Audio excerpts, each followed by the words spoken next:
Hello and welcome to another Q&A. I'm very, very excited today that I've got Dan Hoff-Rodrigues with me, and he's going to tell you a little bit about his business. Dan, you started your business back in September, is that correct? Yeah, I did. So tell everyone what you do and what the company name is and some of the challenges that you faced over the last few weeks. Yeah, no, thank you very much. Firstly, thanks for having me, Cass. My name's Dan Hoff-Rodrigues. I'm the founder and director of a company called CX² Talent Solutions. We are a technology recruitment business based in Birmingham, but it's completely community focused. So we give back, first of all. So we don't expect anything in return. We just want to be able to give back to the community, and that's full cycle. So that's going into schools, getting young people interested in tech, and then working all the way through with different partners, such as Aston University and the Prince's Trust. And then obviously we've got our employers that we help recruit for, and then working with our talent community. And so you started in September. So you're excited, your new business. You're going into, you were just, obviously there's Brexit and all that kind of stuff going on. We miss that right now, don't we? Brexit. I wish Brexit was absolutely. Yeah, love to have that back. Excited, and so what were you doing just before your business? Were you in recruitment or were you working with someone? Yeah, so before this, I had 9 years technology recruitment business, recruitment experience. And I think, like many, if you've got aspirations to want to change an industry, the recruitment industry, it gets battered on a regular basis. And I get it, I understand why. But I wanted to create something that was completely different, off the cuff. So when we planned this, it was a 2-year business plan. So I started planning this 2 years before I'd launched, because I wanted to get it right. And so a lot of the frustrations I had was that it was very transactional. You send a CV, you book an interview, you place someone, and then half the time you never hear from that person again, and you never interact with them. And I wanted it to be a bit different, and that's why the CX² stands for candidate experience and client experience. So I was genuinely excited about it because I wanted to have a different spin. And I think the other thing that annoyed me was a lack of creativity. You were made to work, well, not made, but you were signing things before you started a job saying that you were going to work over the normal hours. And for me, having a young family, that was not sustainable. And I knew you could do this job easily in half the amount of hours you did in a week, and do it well whilst being able to have a work-life balance. So for you, it's very much to have the right lifestyle and fit your business around your family, and and obviously just kind of fly, make yourself fly and kind of express your ideas. Your own ideas. You're the master of your own destiny. So September comes, you start your business, and you go full leather, hammer and tongue. You're hungry. You're out there. You're networking. You're speaking to clients, prospects, candidates and stuff. Tell me how that first quarter went from September to December. We without bragging too much, we smashed it. We had set financial goals, and then we set sort of business social goals. So from a numbers perspective, we'd done 120% of our target, which was fantastic. But more importantly, the community goals, which I'll be honest with you, I didn't expect to set up a roundtable that was going to focus on the digital skills gap in the first 12 months. I didn't envisage giving 3 keynote speeches in the first 18 months, and yet we delivered it in the first 5 months. So we were achieving personal goals, and I think it's because we completely did something different. We threw ourselves in the tech ecosystem. So we were going to networking events, we were going to events and forums and round tables that you wouldn't expect recruiters to be at, because it wasn't reactive enough. What traditionally recruitment companies and business owners want, they want instant results, or they want to know when the effort you've just put into something is going to reap rewards. And I didn't want to work like that. And I think people buy from people is a very overused phrase, but it's so true. And I think people getting to meet me face to face and not just over the phone, I think they got to see that. And I'll tell you one thing on that was that to date, we've not made a cold call since we've had this business. And so anyone that says that, you need to, pick up the phone and just hammer the phone all the time in any sales environment, I think there's other ways. I'm not saying that it's completely dead, but, the fact that we've done that, I think says a lot. Well, I think, there's that old adage, isn't it? If you do what you've always done, you'll get what you've always gotten.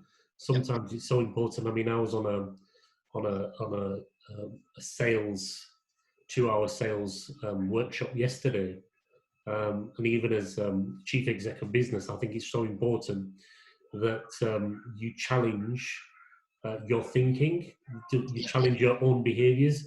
And what was really good, in fact, I had a call this morning with Andy Dawson from Curious Solutions, who do some amazing stuff around leadership and management. Great company in Birmingham, do some amazing stuff. And I was saying to Andy and it was Tom Mallenz's sales course, just Sandler.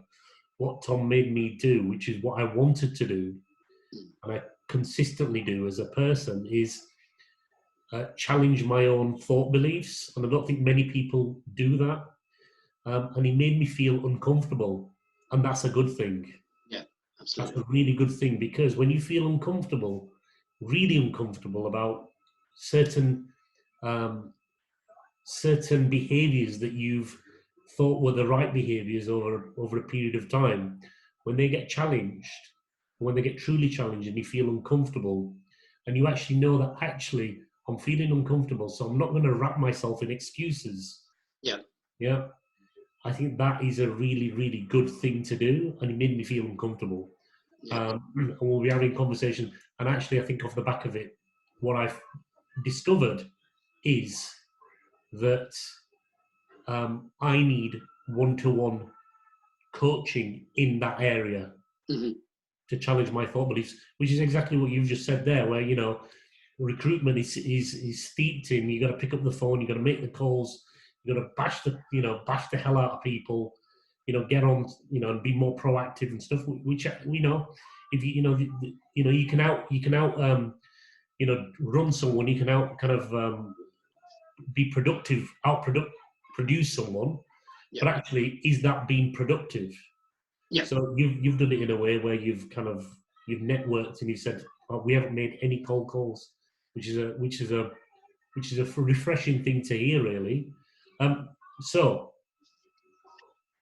are you part of the NatWest Accelerator scheme as well? Yeah. We pitched it in February and we got on it. So yeah, we're really pleased. You've gone through September. You've had 5 months up until January. Done really well. Smash your targets. Done your social targets as well. You've gotten to the accelerator, which is a brilliant thing for businesses. Pam and the team there do a fantastic job, and it's a great ecosystem to bring businesses together that are in the kind of, obviously, similar scenario in their kind of journey of business. Obviously, there's some that are outside of that, but bringing those people together, which is really good, and you get to share stuff. So February hits. We've started. It's the kind of the initial conversations of what's going on with coronavirus. It's just started, kind of hitting the news, etc. And then bang, March. Everything gets turned off. Yeah. What happened to you? What thought process did you go through? What are you finding from candidates, and what are you finding from the businesses that are your clients as well? Talk me through that. Talk me through some of that stuff that you went through. I think there was a bit of a delay, actually. I know that there was a lot of sort of internal businesses that were reacting, but actually, if we're honest, we didn't react till March. Until lockdown was about to be announced. So for actually, it was sort of like still moving quite smoothly. We, as a business, have been quite lucky. We've got a couple of clients that are are obviously tech companies that I think are really blessed in a way that they've been able to transition so well. And so we, from a work perspective and a business perspective, ironically, we had our best last couple of months as a business. Again, I don't want to brag about these things, but I think what it does show is that the small, big, or medium-sized businesses, you can be okay. But it was about timing, and I think we were lucky in a sense, even though I believe that you make your own luck, in the sense that we had clients that could keep going and were hiring. We've always had video technology. So for us, it was my biggest investment was on my number one list was video software, because it's a game changer in terms of our current environment and the way we do things. And you take how we're doing stuff now, it's video. Excuse me, sorry. With regards to the markets, I mean, for the first time since I started recruitment, and that was just off the back, that was 2010, so that was coming off the back of the recession, of the financial crisis.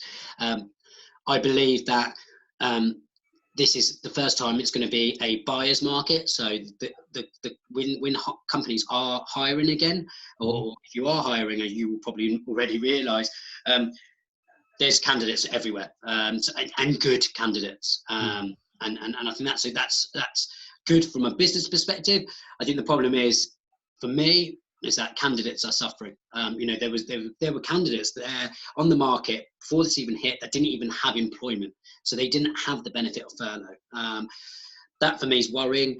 And I tell you what, I'm considerably worried about as well is graduates, and people that are going to be coming out of university this summer and looking for work. So I'll talk to you about that in a second, but we're doing an initiative on that side anyway to help. But from a market perspective, I think if you're talking specifically about the technology market, I think a lot of them are okay. Obviously, there's a few businesses that have lost projects. So I know a client, obviously I don't want to mention their name, they are a client of mine. Their big accounts, JLR, and that is obviously not a good place to be at the moment in terms of the automotive sector. So I think if you're happy to answer this, Cass, from your side, how are you sort of understanding the market in terms of selling? What are businesses doing? Because obviously, I think people are scared in a way to sell their services. And actually, funnily enough, in my opinion, it's a time now where businesses should be helping each other, collaborating with each other more than ever, rather than selling. Do you know what I mean? Yeah, I think it's so important to do the right thing right now. We're selling.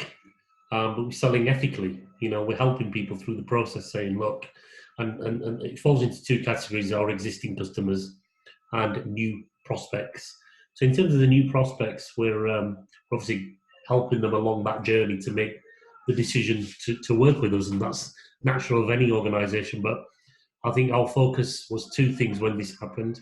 My focus particularly was, number one, and in this order, number one was to make sure that we have the welfare of the people in our business, at the forefront of our mind. Because if we don't have the welfare of the people in our business at the forefront, we won't be able to look after our customers.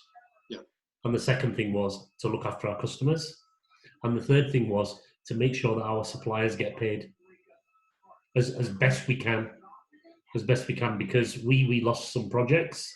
They got postponed. But they slowly started to come back now. So people are doing stuff, and that's because we took the decision to say to many of our customers, look, if you need to do something, we understand if you might postpone it, but also we're here to help you. We can hold off payment for the next, however, 2 months, 3 months, but we'd rather you do something rather than stop and put yourself and your business in a precarious situation, because that then has a knock-on effect on us. Of course. If we don't do that, they're not going to be able to function. They're not going to be able to pay us. We're not going to be able to pay our suppliers.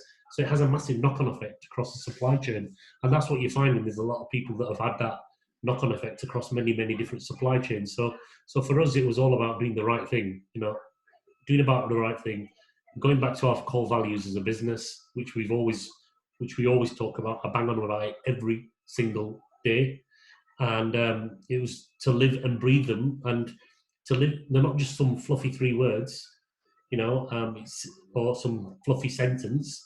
You got to live and breathe them, and it's times like this that you actually embody them even more. And I think it's important to show that leadership as a person, and across our employees, for each of them to step up as leaders as well and say, we're going to be doing the right thing. And I think it sends a really good message across the team. We've just become much more closer.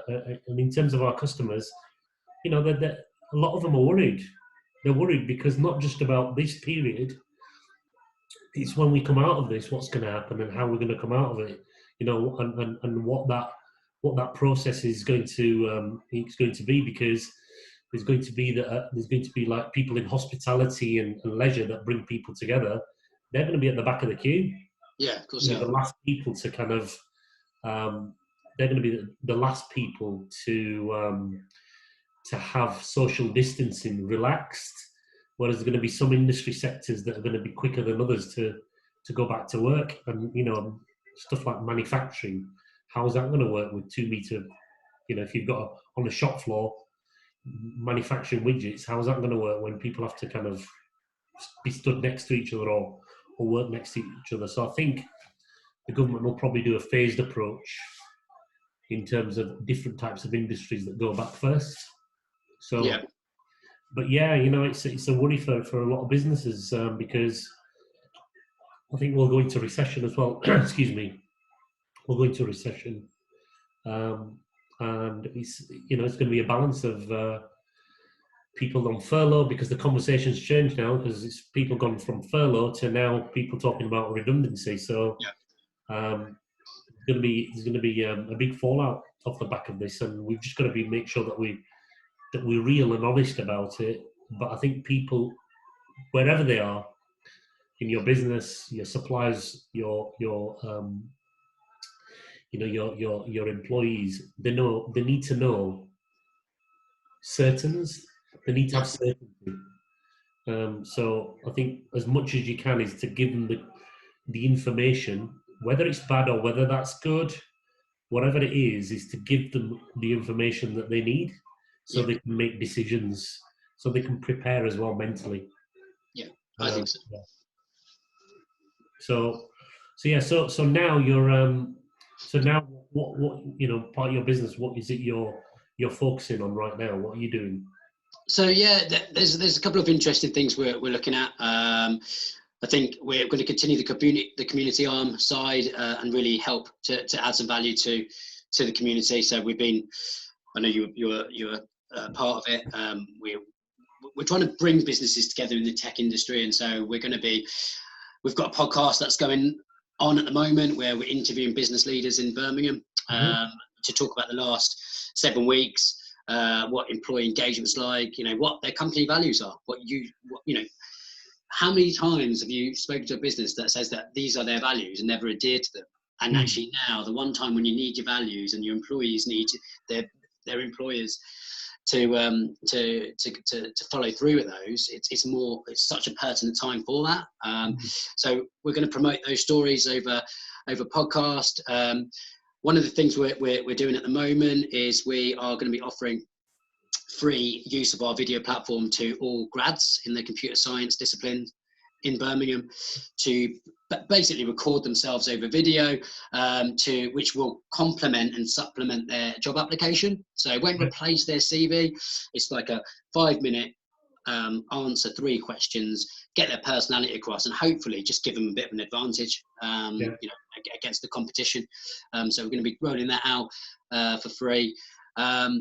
And then we're just going to continue seeing how we can run some more initiatives and ideas to help support the community. But for us, we're just carrying on as much as we can, and just trying to support our clients and businesses in the area.